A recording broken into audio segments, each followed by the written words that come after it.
things that's true in all settings, but especially true when you're working with families in crisis, is that the kids in the families who need a positive relationship the most are, by definition, the ones who don't have positive relationship skills. So the families that we really, really need to put our efforts into building positive relationships with are probably the ones that are tough to build relationships with. They're probably the ones that have lots and lots of ways that they've gotten their needs met that don't feel healthy to us and that kind of set off our own stuff. So often what you'll see is that professionals are really good at building relationships with the people that make it easy on them. And it's like, yeah, I've got really good relationships with everybody except this one family. Ooh, they're tough on me, but I've got good relationships with everybody else. Chances are that one family is also challenging for lots of other staff members. And it's nice when it works out that you have a diverse enough staff that, you know, these people are cool with me, but this one family I can't seem to connect with, but maybe another staff member has different skills and can connect with that person. But we've got to think about, if I'm kind of avoiding working with that person, is everybody else avoiding working with that person? And what does that do to their experience staying where you are? I think the other thing that shows up in domestic violence shelters historically, and possibly now, is that staff will often hide out in the office when certain children are around or certain families are around, or they will sigh relief when the child isn't there at their shift, or when they have to go on an outing with a child who's a bolter, or a child who throws tantrums in public, that it's just like, oh, he's not going to be here, that's great. Then we know we're going to have a different experience. We know that these other children are going to be okay. So it's pretty normal and typical that we do that, and that's the kind of stuff that PBIS really shines a light on and says, let's look at that and let's figure out other ways that we can be with families that do push our buttons and that do get us to those spaces of where we're avoiding them, or where we're trying to not engage and interact with them in a specific setting. So let's take a minute to shine that light on what the barriers are to building relationships with parents. So think about your own personality or your own strengths as far as building relationships with parents, and think about what are the barriers to building a relationship with that family that might need it the most. So once you've written down a couple of barriers that you see for staff making good relationships with parents, take a second to identify one or two or maybe even three brainstormed ideas of how those barriers could be addressed. The next piece is a great strategy for, which we kind of touched on a second ago, a great strategy for building relationships is to point out something positive. And there might be lots and lots and lots of things that you're seeing immediately that are positive, or in some families you might have to get to know them a little bit better before it's easy to point out some positive things. But so let's say that this is the staff member and this is a parent with some babies. I think this baby has 2 heads. I think that's the hand. Around the hip. Ah! Got it, thank you. I'll let it go. All right, so the staff member is saying, wow, look how Johnny reacted when you leaned down and whispered to him. So this is a positive because you are pointing out that something they did, a parenting skill that they used, was effective. And it's something that you can build on, helping to build that parent believing that they have parenting skills. They have tools that they can draw from. And so pointing out when they're using positive tools is a great way to build relationships with them. Also, when we are saying positive things to parents, we are modeling healthy relationship skills that then perhaps they can use with their children, and then perhaps their children can use with their siblings. And when we give people other ways to talk, we are just putting out there what praise might look like. And that's an important part of a parent working with a child, is being able to point out the positive, so we can help parents learn that. We also use a phrase called crosstalk when we talk about giving parents the positives, and when we talk about something that's happening specifically, but we are mentioning it to the other grown-up in the room. So I might say something, if I'm in a shelter setting, to a parent like, oh, wow, Johnny knows how to put the Legos into the bucket. You must have taught him how to put the Legos into the bucket. And we're pointing out a positive of like, clearly you've spent some time with Johnny, Johnny knows the rules, you have a relationship with him, and it's able to focus in on mom focusing in on, oh, he does know how to do whatever it is that you want him to know how to do. And it using that crosstalk too, of we're not just talking to Johnny and saying, hey, good work, putting those Legos in the bucket. We're talking to the parents so that they're starting to notice those positives, is a really effective tool that you can use with families. So it's a compliment to mom, it's a compliment to Johnny, and it's also something that you can pull from if Johnny starts throwing the toys. Remember a minute ago when you put all of those toys back in the bucket? Let's do that again. You are a great cleanup. Let's do that part again. All right, so we are going to watch a video about a skill called narration. Is that the skill we're watching? There's a really awesome thing to think about within this that's also sportscasting. I don't know if any of you are sports fans, as I am, but think of narration also as a sportscaster while you watch this video. Are you, oh, you want them back on your tray? Okay, what do you say? Can you please? Good job. All of the raisins? Where do you want them? Right there. There you go. You gonna eat them? Oh, are you gonna eat them all? Oh my goodness. That was a lot of raisins. For me?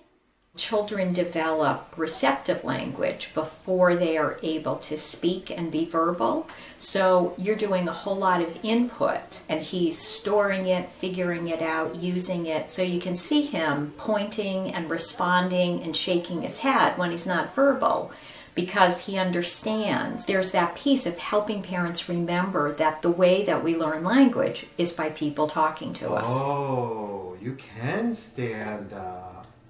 You can stand up, can't you, big stander? Huh? Yeah? What's that over there? What do you see?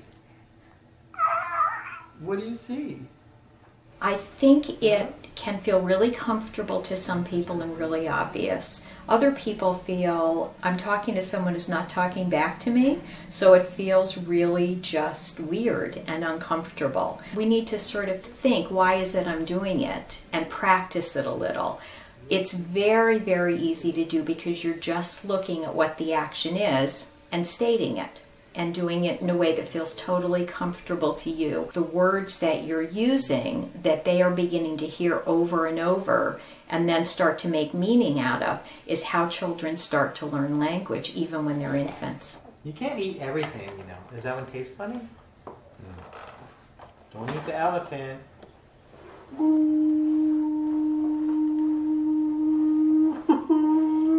That's a good one too. Get your mouth all up in there.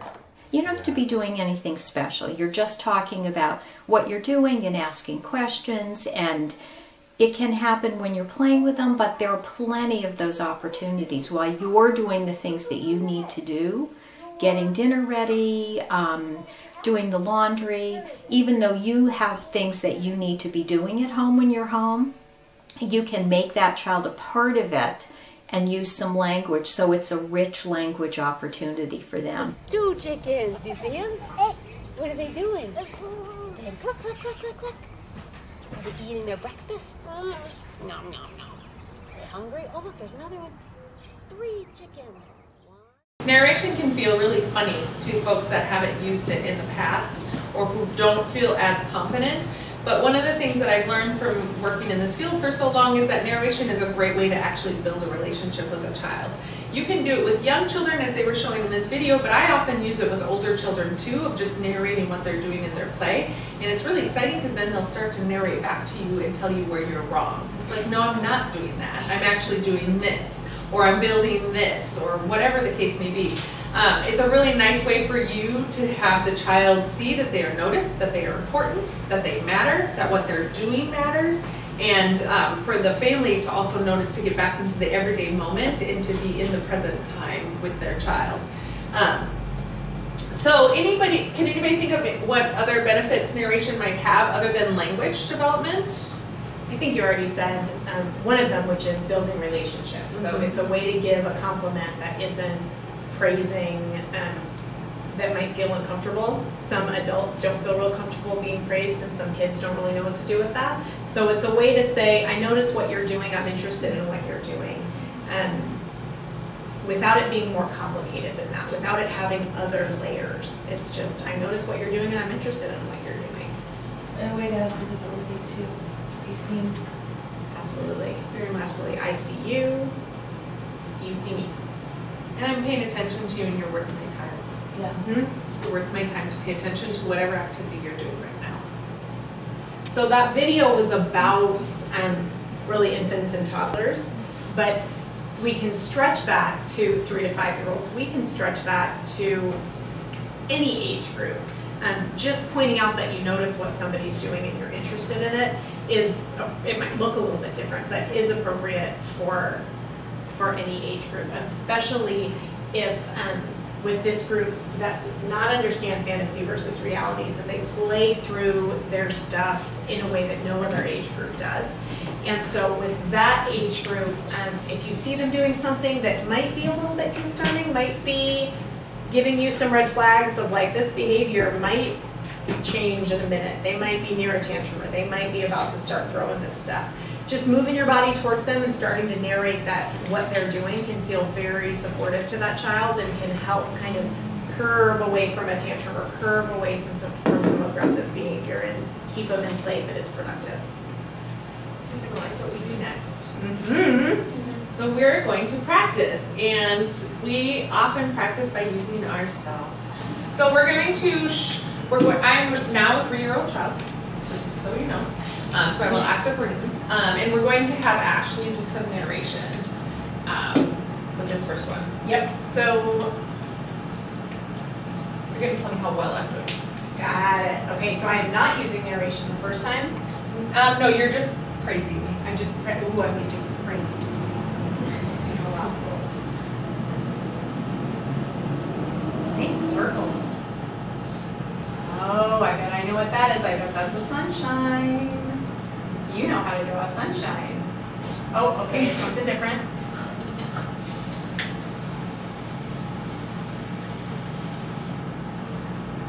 You are so great at drawing. You're drawing all of these circles and squiggles. Do you like You're it? great. I love it. Look at how beautiful that blue is. Do you like it? I love it. I wish I could draw circles. I like circles. You draw me a circle? No, you're trying. I want you to draw. I already know about drawing circles. You learn how to draw circles. You're great at drawing circles. Do more. Do more circles. Will you draw it? No, you do it. You draw some circles. I'm done. So, I have these moments all day. So just so you know. I love it. Okay, so that was praise. I was trying to build a relationship with her, and I wasn't doing anything wrong, but somehow I couldn't quite connect with her. And I'm not sure if you've had that experience where a child is appropriately engaged with play and you want to build a relationship, but the minute you get in there, all of a sudden you disrupted their flow. All of a sudden they are no longer interested in what they were doing and they are focusing on you, which seems like it would be a good thing for a relationship, but it just gets awkward. Have you ever experienced that with a kid? Okay. I was doing some sports casting myself a couple days ago with some young children, and I was talking, they were building Legos, and I was like, oh, it looks like you're building a castle, and they were like, no, I'm not building a castle. You don't know what you're building until you're done building it. And I was like, oh, well, that's fair. So you can see how I interrupted the creative process, and he was just like, dude, back up off me for a minute while I do what I'm doing. I don't even know what it is yet. You can't possibly know what it is, which is some of what happened. We also often find with praise that children they know that you've mastered the skill in a better way than they have, so they will want you to draw more representational art with art. That often happens with building and other skills that you will see with young children that are trying to master it, is they know you can do it, so they'll want you to do it for them. And then they often give up and move on to something else. So let's do number 2. All right, so this time I'm not going to use any praise. I don't have a personal judgment about whether her drawing is good or bad. I'm just narrating what I see.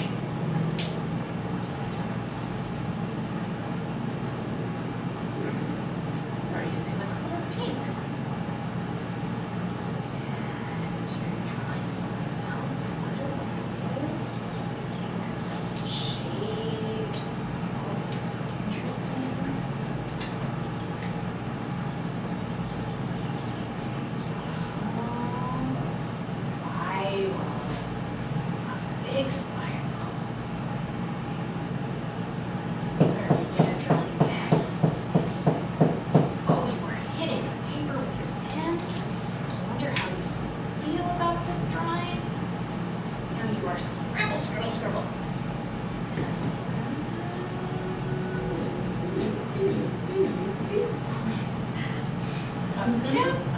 Label. Nothing. So from Marisa's perspective, I wonder if you think that felt different to her. You don't have a motive, you don't have sort of an agenda, that it's just following them wherever they're going with it. And that they just get to be the boss of it, and that feels really empowering for young children, especially, and especially children who have experienced trauma, who've had a lot of their power taken away from them. That narration just feels really powerful for them because you're just watching in awe of what they're doing. And so when kids are drawing or doing any play activity, the goal is that they're learning through their own process. The goal isn't, can we get this 3-year-old to draw the best possible sunshine that looks scientifically accurate? But kids who don't know you don't know that. They don't know what your goals are for them. So if I'm telling you how good your sunshine is, then that might be putting a lot of pressure on you to continue drawing good sunshines. And I've definitely known kids who, they do one thing well to you and then they're worried they're going to disappoint you with the next thing, so they completely disengage in the activity, whether it's drawing or building or whatever. Praise is just so loaded that people either don't want to disappoint you or they've had such hard experiences with relationships that they wanted to please other people and it hasn't gone well, that they want to just jump right in and disappoint you up front. They want to just set that stage for don't expect something of me that I'm not going to be able to do, so rip up that paper and move on. And with narration, I'm not getting at any of those complex feelings. I'm just interested in what she's doing and just talking about it, being present for her. I mean, I think it sounds a lot like advocacy, like that skill that like you're just sort of like taking what somebody's giving you and either like mirroring it back to them or like restating it to them. So I feel like it's probably a skill that we all have. It's just a little bit different. It's tweaked a little way towards young children or towards children. It's interesting. People who have been working with both parents and kids for a long time use language I've heard as parallel process. Like respecting people looks kind of the same, regardless of the age group. You might be using different skills, you might be using different words, but respecting somebody else's process and being present there with them through their process to get to their own goals is something that applies to whatever age group you're working with. One of the other things that is beautiful about narration and about just being in the moment with children is that children learn to be internally satisfied with whatever it is that's happening for them. When we use praise and when we go towards making something look in a certain specific way, children learn that expectations are that the reason we do things is to please another person and it's to get validation from another person, and they don't have that inside themselves anymore. So something like narration really shifts that for children, and it's like just being happy with the process, just going through the process is the satisfaction and is the goal for that. So before we move on to the next piece, we have some cheat sheets for narrating, and they're starting with empathetic statements, so kind of squishing the two strategies together. And then on the back, you'll see some examples of empathetic statements. So we'll pass those around. One of the things that we know about these is that these are just examples. This doesn't mean if you don't use this language that you're not doing these skills, that these are literally just examples that we came up with to give you to use these skills. So just keep that in your mind as that this is just a framework. Let's take a second to think about what strategies you use to build with children, families, and coworkers, and what are 3 additional things that your staff members could do, either you or other folks could do, to help strengthen those relationships. So what strategies are you already using? I've heard so many different metaphors for building positive relationships being about having more positive interactions than you have negative interactions, but the piggy bank metaphor is my very favorite. Do you want to do this one? So one of the things that I will often I supervise a lot of staff and I will often talk to staff, is that you need to put a lot into the bank before you ask for a withdrawal. And I'm so focused on money because I make so much of it that this makes sense to me in this scenario. So one of the things that I often think about with young children and with children who have been exposed to trauma at all is that they need a lot of things to be put in before I can ask something from them back. So my first interaction with a child can't be me asking for them to make this big change, or for me to ask something that is outside their comfort zone, until I put in some of the things of sharing, of playing, of giving them time and my attention, and of giving them some empathy, or even just my attachment to them and to the process of whatever they're doing. Once I've done some of that, I've got a relationship with them, and I can start to ask for different things back from them. And this, I believe, is true for grown-ups as well. If you're coming into a relationship as an advocate and you're asking for a family to do something or think about something differently, or to even push them outside of whatever their comfort zone is, if you haven't put your money into the bank, you're going to have a harder time having buy-in from the family, and you're going to have a harder time having that family make change until you put in some money into the bank. You don't have anything to withdraw quite yet. And I think that this metaphor is really easy to get on board with the families who are already doing some of the things that you would like them to be doing. If there are families or kids who, from the minute they step into shelter, you're like, oh goodness, I'm gonna have to give you some feedback on the way that you're acting right now. And if there are people that you're gonna have some hard conversations with, if you're gonna have to give them feedback really frequently about their behavior, putting money in their bank before you withdraw it is gonna be a lot more challenging. There's some research that says that in relationships, you should be having 5 more positives for every negative, or every telling somebody what to do or giving them negative feedback. You should have 5 positive interactions for each one of those interactions.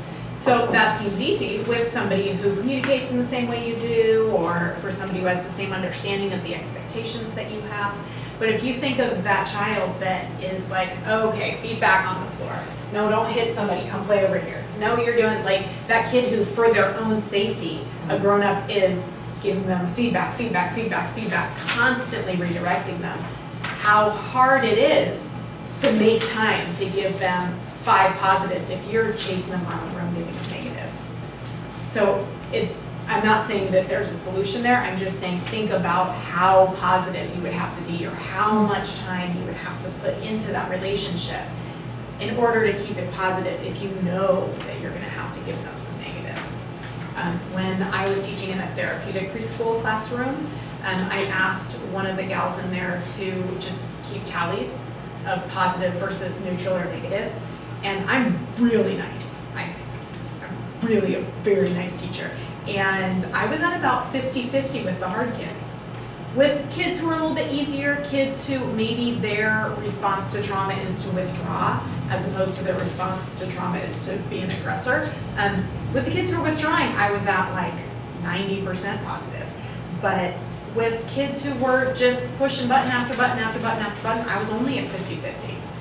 So thinking about what we as professionals, what our responsibility is to be positive with families and to be positive with kids, that's a lot of pressure to be positive really, really frequently. So I think narration is a great tool that isn't gonna come off as ingenuine. These positives don't have to be compliments, but just spending your time or putting your interest into somebody is a great way to put money in that bank. So some of these you've already come up with when we were making our own list, but some of the ideas that you can have for making deposits are to call every child by their name. Be at their eye level. There's so much research that says when we tower over children and they have to do this to us, they are much less likely to be able to continue and maintain that focus than when we're looking at them in the eye. Same with adults. If you are, right here we're standing up and y'all are sitting down, but if you need to come have a conversation with a parent and they're sitting, it takes 1 second to do one of these and then be at eye level, because it's where you are in height tends to show something about your feeling of respect or power over. So taking a minute to be at eye level with the parent is a really important way to build relationship. Especially for folks who have experienced domestic violence. Talk to the child's parent in front of them to say one thing that they've accomplished or worked hard at. This is something that I personally excel at, but that families really struggle with at first. They're just like, yeah, how was this or how was that? And pointing out, what was really cool about today is your child did this, and it was so exciting to see. And the child often will dismiss it, and then after a while, children will get into the point where they're like, what else did I do? What else did you see me do? And it can be anything, and children really, really benefit from that. Checking in after a difficult time and saying, I'm sorry we had a tough time, we can try this again. This is a place that's safe to practice is really important for children, especially children who have experienced trauma, who may have had experiences where grudges were held or where their only experiences were negative with certain people, is telling them that we had a hard time, we will try it again, and it will be different in the future. Giving age-appropriate high fives, thumbs up, any of the, doing some kind of dance with them goes a long, long way for giving some deposits. And it's really important to find ways, Marisa just said age appropriate, to find ways that aren't about physical touching, that you don't have the relationship yet, but to find ways to be able to express positive emotions and show kids that you're excited to see them, that don't require squishing boundaries. So a few more are to label what they're doing, obviously using narration. Engage with children and follow their lead. Acknowledge their efforts rather than whatever they have accomplished. Give compliments liberally and provide some empathetic statements. So we are actually going to watch a video. You may have a hard time understanding her accent, or maybe that was just me. But listen to what she does that builds a relationship with this child. I was thinking we could have a drama party or a slumber party. Oh, that sounds like fun. I used to have those when I was little. What? Pajama parties. You? Yeah, we'd have pizza and stuff, We used to have pizza. I had pizza at the center. At the center? Yep. Is it from the pizza place or does the lady make it? The lady make it. We was watching SpongeBob movie. Yeah? Yeah. I didn't see that. How is it? Great. It's Yeah. brilliant. Can you tell me about the story? Because I don't know anything about it, because I don't have little kids at home to watch this stuff. So you all have to tell me what's going on. Well, I'll tell you about the stuff eating. Okay, go and ahead. Toys. What happened? They are copying you by the house area and the block area and the computer and the writing area and the penning area and...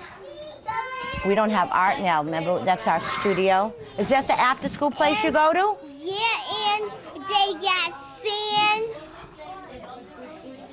But, and they copy the doors we got.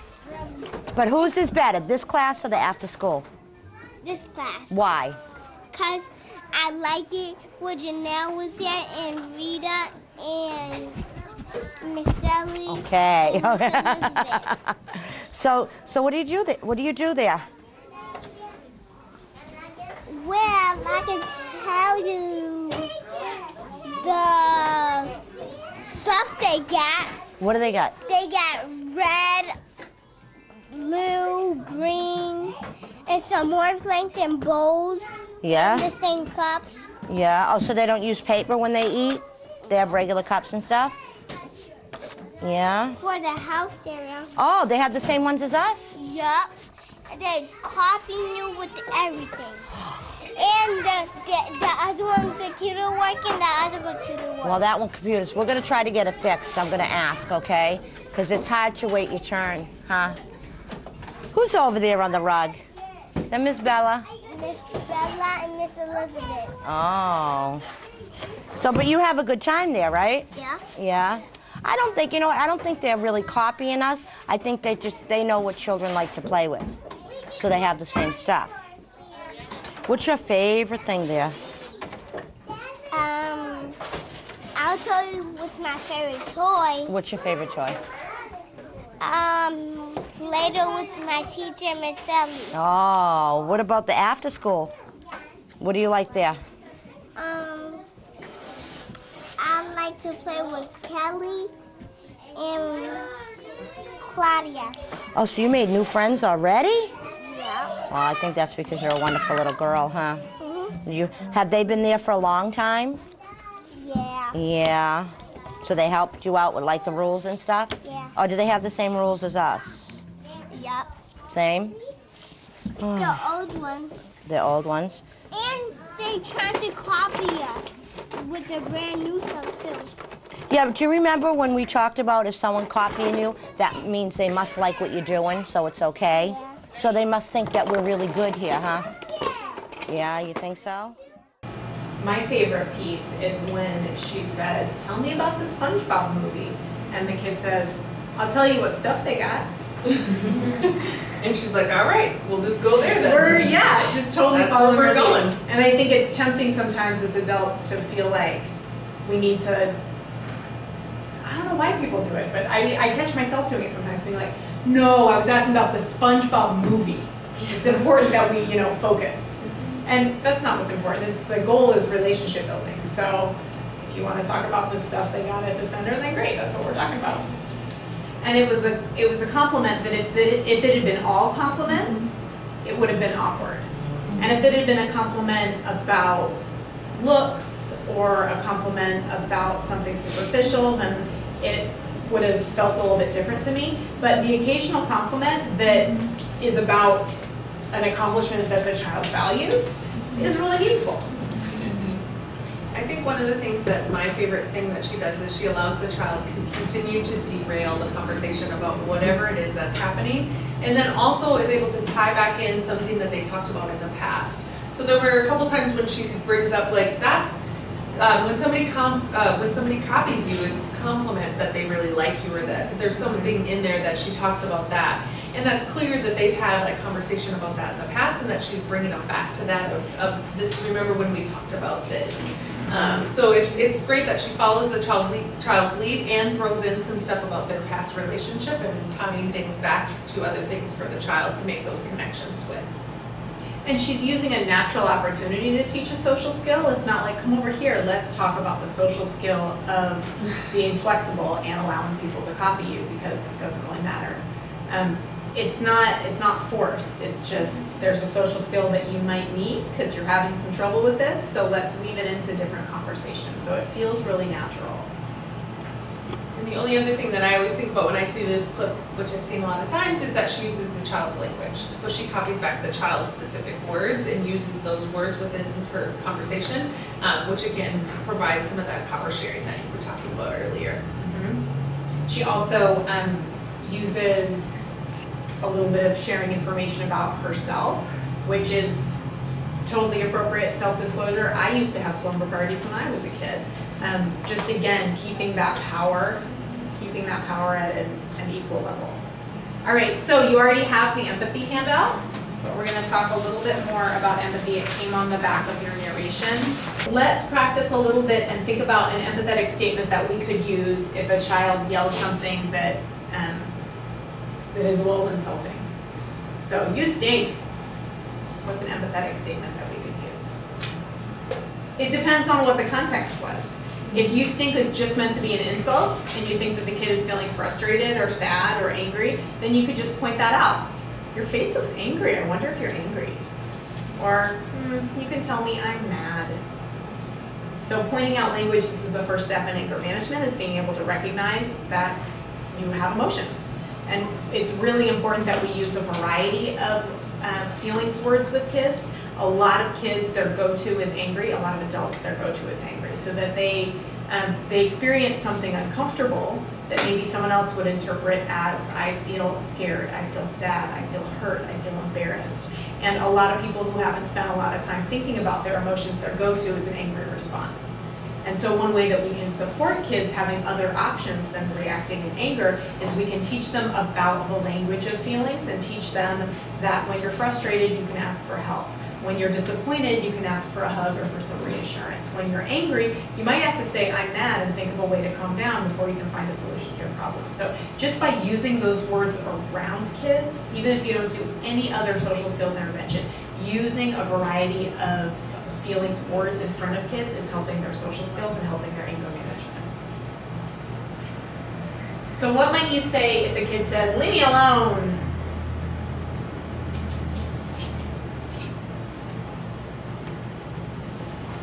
Hearing that you want to play by yourself. That's perfect, because the kid hears it, and then even if they don't say anything, even if if they say, yeah, leave me alone, then hearing you say it in an age-appropriate way, if I want to play by myself, is modeling that that's another way that they could say that. That's fabulous. And then what if they said, I did it?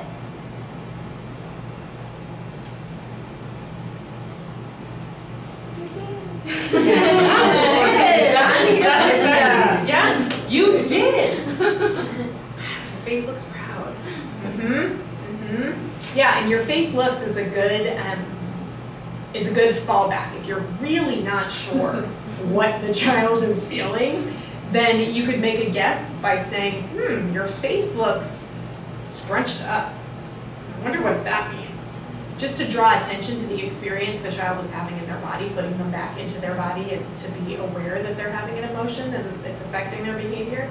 So your face is scrunched up, or your body looks tense, or your body looks excited, because excited and really energetic, positive emotions can also cause challenging behaviors. That's also something a child needs to learn how to manage, is when they're just overflowing with happy, excited emotions. You also need to learn how to deal with that. So pointing out, you look excited, or you look like you're feeling really energetic, those are important things to point out to a child. Today we're going to be talking about environments.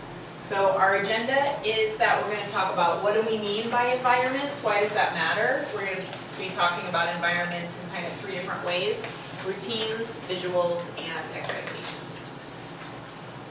And our objectives for the day are, we're hoping that after today you're going to have some new skills designing your environments, routines, and transitions, and have some skills helping children learn about rules and routines. So as a reminder, this is what we're all looking at. This is positive behavior support pyramid, or the pyramid model, depending on what you want to call it.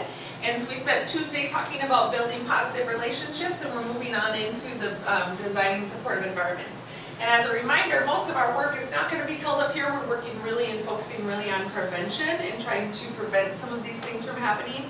And we're going to really focus in on today of talking about how your environment can actually be another staff member in a way, and how that can be really supportive to you, and it can also be really hard on you, which is why we're focusing on it, to try to help it as a support.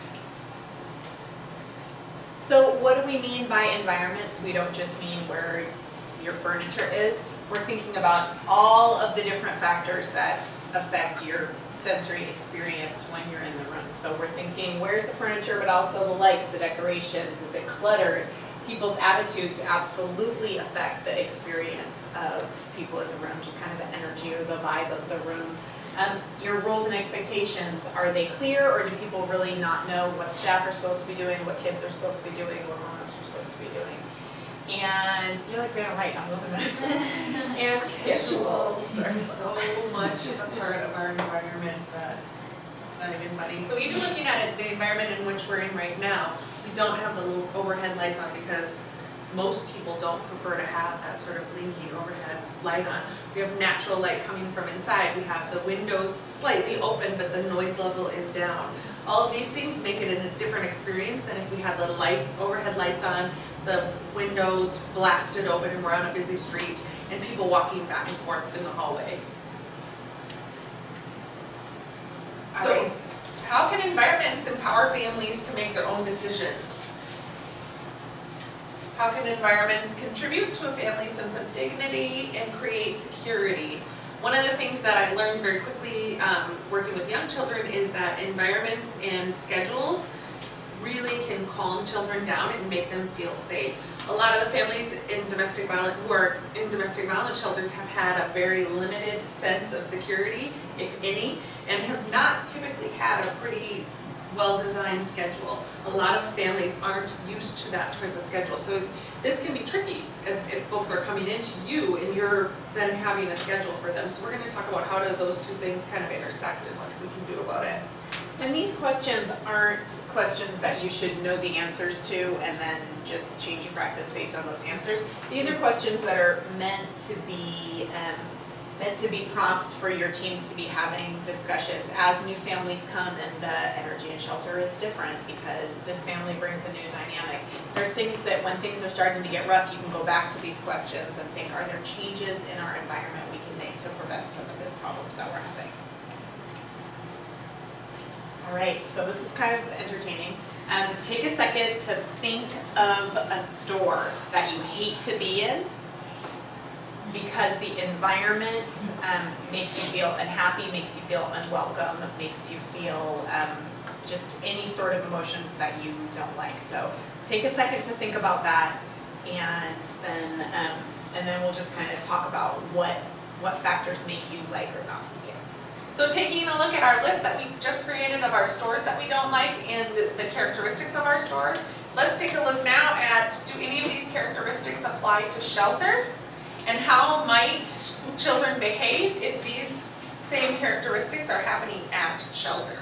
So taking all of the information that we know about our store experiences, thinking about children who are coming into a shelter are going to experience those same feelings, but children who have been exposed to domestic violence are going to experience them at an even deeper level because those children have already had disruptions to their schedule, disruptions to their safety. So one of the things that PBIS is going to talk about, and we're going to talk about today, is how can we center our environment to help decrease some of those experiences for children, so that things like having loud music or loud noises, or the assumption that you don't know what you're looking for as a parent, and then therefore you're feeling that as a child, or you don't know what to do or what to ask, is all going to be something that we can control parts of it for the child in the environment to help them to overcome that and feel safe in the environment that they're in.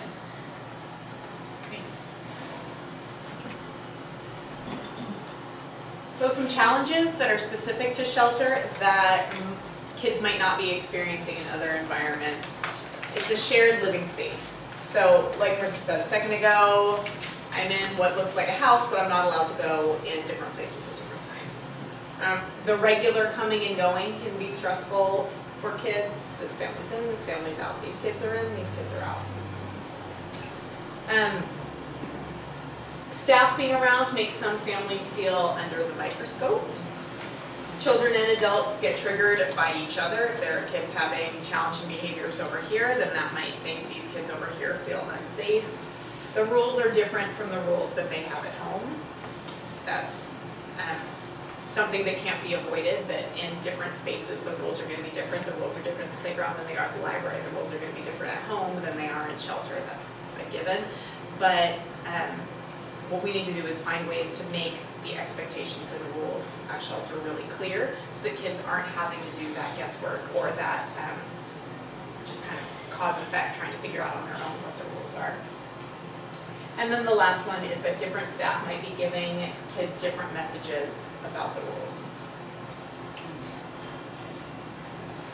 So some of the things that we like to look at through a PBIS lens in our shelter settings is, how are we going to create this space where children can feel more comfortable so that they can again move past the trauma and start to move into playing, therefore healing from it. So one of the things that we talked about even within this space is we are going to dim the lights in an environment like that, and we're going to have as much natural light and as much natural experiences for children during that time.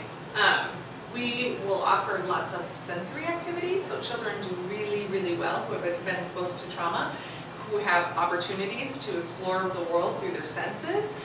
So Play-Doh is a great idea, going outside and digging in dirt is a great idea, and I know your shelters are already doing that. We're just going to be really mindful and specific about offering those opportunities. One of the greatest things ever, and a real equalizer for children, is having a bubble break. So every child I've ever met has enjoyed bubbles from young to old.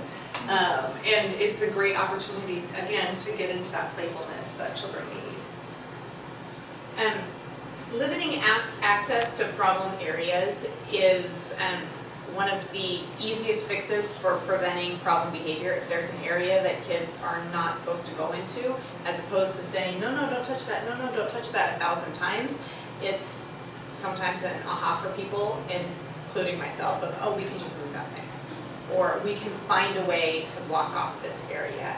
And so if you're not currently using baby gates for areas that kids are not allowed, then you might want to consider that. Even for older kids who could just step over the baby gate, it's still a visual. It's still a reminder that that people usually understand that you're not supposed to go into this area.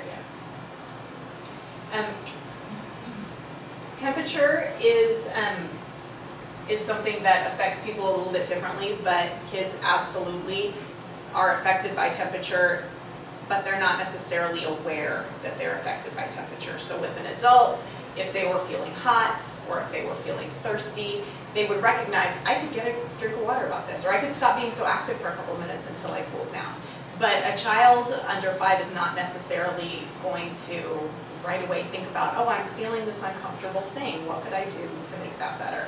So just having the grown-ups be aware of the temperature and saying, it's getting kind of stuffy, let's open a window, or let's open some doors, or your face is looking really red, let's sit down for a second until your body calms down.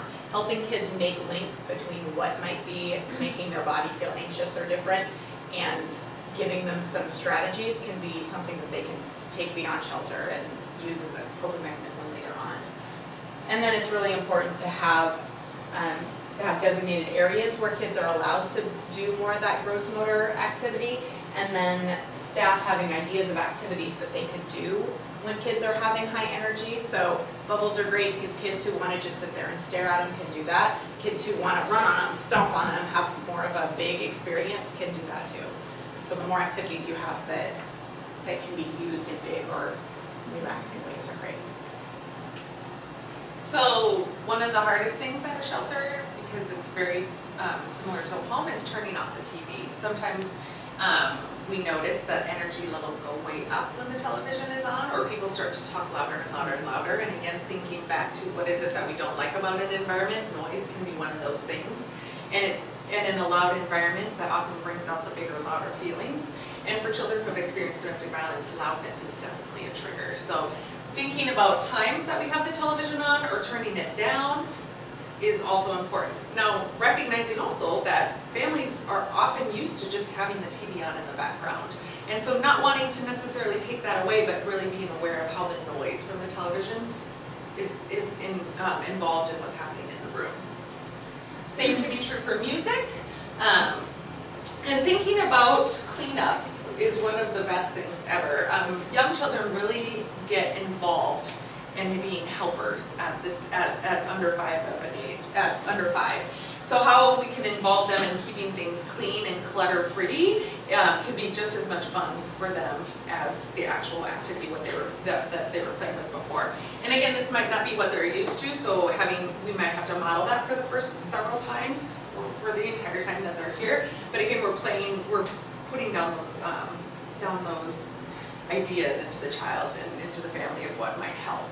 And even if kids are resisting cleanup, it can still feel calming and soothing and centering to have one activity and then put it away, and then get out another activity and then put it away. To have that be part of the routine can help kids who are feeling really active and who are feeling like, I'm doing this, and just feeling really overwhelmed. That can help them be a little more calm. One of the things I noticed at a shelter when I was there recently is one of the staff members said, oh, there's so much stuff on the floor right now. I think if we put some of the toys away, we'd have more space to play this. And that really helped the kids for their idea too. It wasn't like, we need to clean up because it's arbitrary and it's random and we're just telling you to clean up. It was, we need to clean up so we have space to build what we're going to build or to play what we're going to play. So thinking about it in that way as well to help children helps to move the process along. And it's interesting that so many of you mentioned clutter or disorganization being something that makes you dislike an environment. And so some people guess that the more toys the better for kids, but most kids play in ways that they stick with an activity longer and the play is more complex and more meaningful to them if there are fewer options available. So considering having more open air coming through and airflow as much as possible helps the environment in and of itself. And one of the things that Ashley was just mentioning is having too many items out or having an abundance of items out. So thinking about doing a rotation system rather than just having everything out that you have at once can really help the environment, and just having a limited number of toys and then rotating them out with other toys. And then we had added this question mark here to bringing in new activities, because if you are rotating activities, you're going to want to be really mindful to the idea that these kids used to have some stuff and then they left that location and no longer have those things. So it can feel it can feel confusing or disconcerting or upsetting if the toy that they were playing with yesterday is just gone. So it can be some strategies that you might use are telling the kids, yeah, nobody seems to be playing with this. I think I'll put that up. Is that okay with you guys? Just giving them a little bit of a heads up before you put an unused toy away. Or doing some of that work while the kids are playing can be useful. And it's not something that there's a line about you have to rotate your toys every week and not sooner, or you don't ever rotate your toys in less than, there's no lines like that. It's just be mindful that taking toys away that kids were invested in could feel scary or uncomfortable to them. All right, so managing the physical environment. One thing we want to think about when we're thinking about organizing our space as far as where is this shelf going to go, where's this chair going to go, and the phrase I'm always using is sight and sound. Can you see every single child in the room, and can you hear every single child in the room? We don't want to have spaces where kids can hide in a way that you couldn't see them if you wanted to. It's just not safe, especially with different kids who've had different experiences sharing the same space. We want to make sure that you can see kids wherever they're at. So that might mean moving some things around. And we talked about areas that are inappropriate for children being visually blocked. That can be a baby gate. You don't have to baby gate every single different space. I've seen places do things like if there's a television and people still use VCRs. Is that the right word for that? DVD player, maybe? And the DVD player. They don't want to put it away and they don't have some fancy cabinet that locks. So I saw a center just put a stop sign right on it. And it doesn't mean that kids aren't going to still touch it anyway, but if it limits the kids who are touching it because they think it's a toy, then maybe that will limit the amount of time that some kids are going to be doing that activity. So having little stop signs on things that kids are not allowed to touch is a great way to deal with things that you can't put up on a shelf that you don't want kids messing with. And one of the things that we always look at is how can we balance an active activity with a quiet activity so that children aren't necessarily trying to read books next to block play or dramatic play, something where they're doing that dress-up play. Because that will really have the kids who are trying to have a quiet experience struggle because of all the noise and all of the activity happening next to them. And it will frustrate the children who are trying to have an active experience with like, why aren't you involved in this bigger movement kind of activity? And the same is true for planning out spaces to have something that you can do as a group with more than one child, and then having times where you can be alone and have some calm down or quiet time and solitary play. A few more. You want to use activities that are relevant to children's needs, interests, and lives. The classic example of something not being appropriate is once on some sort of standardized test, there were questions about a yacht. So I was thinking about that yesterday because my son was somewhere and there were some books out and it was an ABC book and the Y was Y for a yacht. I thought that is not something that is going to really culturally speak to my family. That's not a great book to have out. But just thinking about that, especially with your books, that a lot of times adults pick books without ever flipping through them, and you would be amazed, maybe you wouldn't be amazed, but how many books have inappropriate themes, have violent themes, have weird power dynamics, have weird gender stuff woven in. So I suggest that if you have books out in shelter, that you take a look at each and every page to make sure that there isn't stuff that's scary or stuff that's reinforcing things we don't want reinforced. Well, the other thing that I often think about is using activities and materials is the less battery powered, the better, because battery powered tends to drive the grown-ups in the room crazy, as well as the children. It's usually such a short amount of play that actually is happening with that child. It's usually pretty done for you type of an activity. So children tend to get bored with those activities pretty quickly, or just push the button over and over again to hear the same thing over and over again. And it limits their sort of creativity with that. As well as none of us have the money to buy batteries on a regular basis. So overall, if you can limit those kind of toys, I think the more successful your environment will be with children in it. So make sure that your areas look engaging and interesting in the same way as if you walked into a store, and things weren't organized in a nice way, things weren't laid out as if they were cared for, then that would definitely be a turnoff. It's the same in play areas. You want your different areas to be designed in a way that you would want to play there. There needs to be an adequate number of areas to play.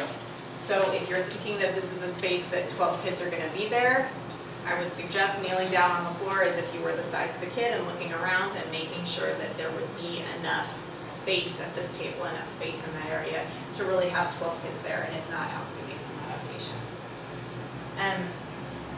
There was a great example about things arranged to be age appropriate last time somebody had. I think it was little kids always playing with permanent markers was a problem, and they just figured out that their art shelf had not thought about, let's have the little kid stuff on the low shelves, and the older kid, middle school age, art supplies on the higher shelf. And then it's not something that the adults always have to manage. It can be something that the environment just manages for you. And again, talking back about trauma and thinking about how materials can play such a big role, especially with children who have experienced domestic violence and left all of their materials behind. Trying to keep materials fairly consistent, and if you are rotating things out, talking to the children about it or helping them and be involved in that process, it can be really helpful. All right, so these aren't questions to answer right now. These are questions to take back to the areas that you're hoping children will be entertained by toys, whether that is their play space, but also if you have an intake room where kids are expected to play a little bit with a couple of toys in there while mom is doing some sort of a meeting. That's another space that these questions should be asked. The questions are, does the space have space for separate activities? Is each area inviting? Are there enough materials? Are the materials and shelves labeled? We haven't talked about that one, but one of the things that you tend to see in preschools really frequently is if the blocks are going to go here, there's a picture of blocks on that shelf. If books are going to go here, there's a picture of books right there. If it's not your space and you're being asked to clean up, whether you're a grown-up or a child, it's nice to know where things go, and then it's comforting if you're trying to tell a child, we're not going to play with that anymore, you can play with it again at this time. If at that time the thing is still there, then that helps build trust in the environment and trust in the grown-ups. And then, are the materials appropriately engaging, not overstimulating, not boring? And then the last one is, are they relevant to children's culture? So if you take a minute to be in your kids' spaces and ask those questions, it'll help you figure out some ideas for changing them for the better. So let's do a little example. Taking a look at this picture. What behavior might you expect here? And how could this be improved? Let's say from a 3-year-old.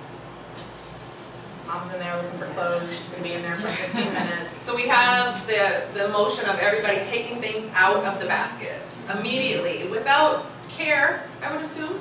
Very similar to how children will go through a drawer full of folded clothing and nothing is folded by the end of it.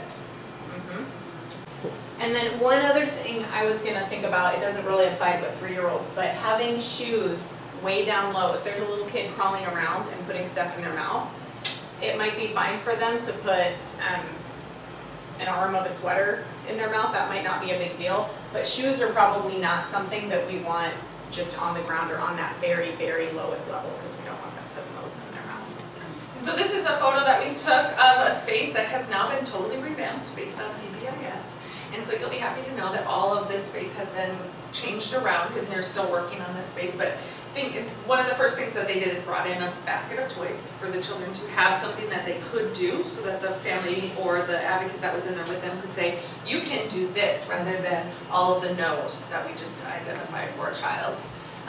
The other thing is having things clearly labeled. That has happened since then as well. And just looking at the environment of what is at the eye level of a child and moving things up when it should be moved up. All right, so we've got one more of this activity. What types of behaviors might you see here? I would hope that if it wasn't something we were going to be using, either it would be put away, or maybe there'd be a stop sign on it, or maybe it would just be something that as you walk in, the adult says, oh nuts, there's no chalk today. Look, I guess our choices are play trains or play whatever is over here, and we're not going to do easel today, just to set that expectation from the beginning. Anything else about that space? So when we look at pictures like this, the first thing that we're always having in our mind is, how does PBIS, what does PBIS say about this space? How are we setting up the experience for children in this space that is designed for children? Or even if the space is not designed for children, children are going to be here, so how are children going to experience this space? And then taking it a step further in shelter, how is the mother or the survivor going to experience this environment?